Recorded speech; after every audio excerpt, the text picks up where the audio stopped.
Alright guys, so finally I have my top 10 Marvel list, and this was pretty tough because it took me a while to really decide on 10 because I actually enjoy quite a lot of comics this year from Marvel. But before we get to my top 10 list, I want to shout out a couple of honorable mentions here.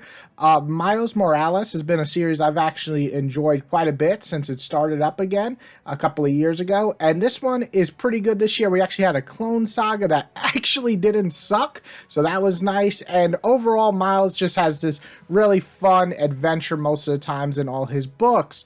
I also have really been enjoying Captain America, though I felt that the last two arcs weren't quite as impactful as the first two. It's still pretty good. The art is solid and there's some great character moments, but overall I didn't love it as much as I did previous years. Another one I really enjoyed was Venom, though I felt it got a little wibbly wobbly at the end there, but I did really like the last issue and the new run by Ram V, I hope I'm saying his name right, and Ewing has been pretty good, though I didn't love it. Still, it's a pretty solid Venom series, so it does deserve an honorable mention. And Way of X, another X-Men series that actually has been pretty good, interesting, and it has Nightcrawler as the main character, so that's always fun for me, but it's a little bit weird when I read it. It just doesn't like engross me, but I do enjoy it. All right, so anyway, now that we got those out of the way, let's get right into my top 10. Starting off at number 10 is Thor. Now, I've never been a huge fan of Thor, despite reading a lot of his runs. While the first major arc for Thor was a doozy, and I really did enjoy it, it's actually the second and third arc are much calmer and more subdued arc that I really enjoyed, with a vicious villain that really got me hooked, and it was a callback to a lot of the older runs, which I really enjoyed. I liked what Donnie is doing here, and he's putting as much pressure on Thor as he can handle, and he still stands strong and brave, which is a lot of fun. There's plenty of great action pieces too in this comic, thanks to the excellent art. I can't say that I love Thor like it's the greatest run of all time, but I actually am really enjoying it, and I think if it keeps up this pace and even gets better, it will shape up to be a really nice run in the end. My number 9 is Iron Man. I am kind of blown away that I'm digging Iron Man comic as much as I am. Luckily, Cantwell is telling a great tale of a man trying to do good despite his very obvious big flaws. And that to me is super compelling as someone who has their own doubts in themselves but tries their best to do good. I think the balance between good and flawed is really great here, and the cast of characters from Patty Walker to Ben Riley to Rhodey, Jesus Christ, is so great and such wonderful chemistry. This is a great read that I really can't suggest enough, even if you're not an Iron Man fan. Big bonus, too, for bringing back villains from the past that I barely heard of that I actually had to look up and research, so that's awesome as well.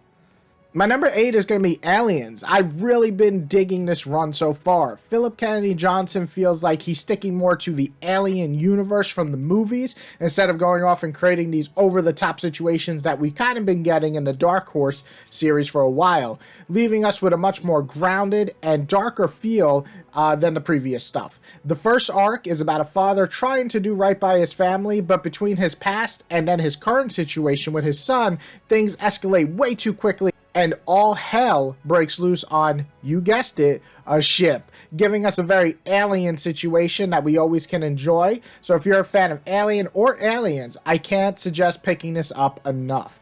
My number 7 is a miniseries, Beta Ray Bill. It's a solid storytelling of Beta Ray Bill trying to get out of the shadow of Thor while finding a cure, as he says for himself. It has excellent pacing with some fantastic art by Daniel Warren Johnson, and he just kills it in the both kind of epic storytelling but fantastic looking fight scenes. I've never much been a fan of Beta Ray Bill, but I really like the side of this character, and Johnson brought his A game when it made me very excited to see where this character goes. And also, guys, I can't say it enough, the action scenes in this series are sick. So check it out, even if you just for the art alone, it's so good. Number 6 is Moon Knight, and probably an obvious one. I think most people will probably have this on their list if they've read a few issues now. But I've only read the first few issues, so the first, I think, 3 issues. But man, oh man, is Jed MacKay killing it right now. I enjoyed Black Cat, but I've only read the first 2 arcs, which is why it's not on my top 10 this year, because the newer arcs are this year and I haven't read them. But if you haven't read this stuff, if you haven't read Moon Knight, it is a must read. Once again, filled with great character moments, fantastic art, and a devious villain, and a lot of twists and turns, which you have to have in a Moon Knight series. So check this one out if you like that kind of dark, gritty, more street level superhero stuff. Coming in number 5 is Daredevil, and as my favorite superhero of all time, I'm a bit sad that it's not higher on my list. The thing is, though, it is still really good. While not as exciting as the previous 2 years for me, Daredevil is still well worth reading. With Matt in prison and Elektra on the outside trying to do the job that he left her the way she sees fit, issues are bound to occur. I wasn't as invested, though, in these arcs as I was in the previous, but jumping right into Devil's Reign, which just began in 2022. It is starting to heat up, and I am excited to see how it finishes up next year. But as I'm stating, it's still very much worth reading. It's just not as good as the previous years, but that was because the previous years were some of the best written comics of those years. Coming in at number 4 is Hellions. Hellions is the title that kept on trucking along, being the second best comic about mutants for me. This rag team of, well, I guess for lack of a better word, Hellions, working together under the guidance of Mr. Sinister and his magical cape is perfection to me. This led to like a lot of fucked up situations, a lot of surprising deaths, excellent character moments, a somber but perfectly fitting ending to an 18-issue series. I can't recommend this one enough. It did end this year, so now it's done. I believe there's a hard copy coming out of the entire series next year, but if you don't want to wait, I can't recommend Hellions enough. It's one of my favorite series. It's just was a pure pleasure to read, and it actually had emotional weight to it in the end. My number 3 is going to be Black Widow. I got to be honest, this is the most shocking one on my list. I am not a fan of Black Widow. I don't hate her or anything, but she's just never been a character I invested much time in. She's cool, but not my type of character. Then in came Kelly Thompson and Ellen, hopefully I'm saying this right, Casagrande. I hope so. And oh my fucking god, has this series become one of my favorite every time I read it. It has amazing fight scenes, great pacing, the characters all feel real, and it's actually fun to read about spies for once, which doesn't always work for me. And the plotting is pretty solid. Overall, this is a must-read for anyone this year, in my opinion. For the art and fun storytelling with great characters, you gotta check this one out.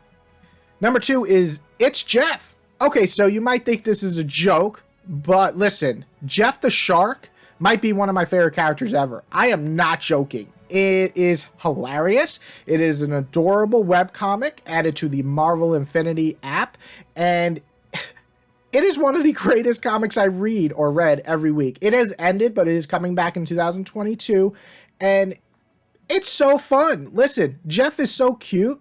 All these issues that you read just make you smile. They're fun. And, you know, he'll do stuff like get trapped in a laundry a laundry machine, or he'll eat up everybody's food, or he'll chase after a cat and then become friends with them. This is another home run for Kelly Thompson, and this is the cutest series I read every week or read every week. And I say go read it right now and just enjoy it. Let happiness into your heart, people. It's so fun. And my number 1 choice is going to be X-Men by Jonathan Hickman. And not everyone was keen on Jonathan Hickman's X-Men. It's a little wordy there, isn't it? Anyway, it felt very episodic. It felt like it was building, but then he ended it on issue 21, I believe. Or really 20, because 21 is like the gala tie-in, but for me, I really enjoyed the vast majority of his issues. Sure, a lot of them were standalones, but in that regard, I thought they were highly entertaining, and those standalone issues or 2-parters really stuck with me. Even the event crossovers felt like they had weight to it and meaning to it, and overall the idea for his mutants I thought was really interesting and different than anything I've read prior, and that includes a lot of years of reading X-Men. Now, Hickman is a big picture type of guy, and all his stories felt like they were going to eventually add up, and I only read the first issue of Inferno, but I really liked the direction. So I really enjoyed this series, and it's kind of cheating here a little bit. I'm counting a lot because I didn't get to do my top list from last year. I'm counting all of Hickman's run really stuck with me and kind of changed my view of X-Men. For a while, I wasn't really feeling it, and now I'm loving the direction, at least until he's off of it. Now, saying that, there are a lot of great books in Marvel this year. A lot of X-Men or mutant books that you can pick from. But in general, I feel like some books that people really love, like Immortal Hulk, would probably be on this list for me. Didn't really do it for me the last few arcs I didn't love. But I really enjoyed a lot of these books on my list. I hope you guys get a chance to check them out. If you have a top 10 or top 5 or top 3 list of Marvel books, I'd love to hear some down below. You don't have to put them in order like I did. This is just my order. But I would love to hear about them. And I hope you guys enjoyed this list. Go pick up some of these or read them on Marvel Unlimited. It's a great service. And I hope you guys just have a very happy holiday in case I don't do another top 10 video before Christmas. But I think I will. I have it in me. So you guys have a good day. Go enjoy my list. Pick up these comics. And as always, let's just be nerds and enjoy comic book world. Wow, that was lame as shit. Sorry about that. Okay. Let me stop.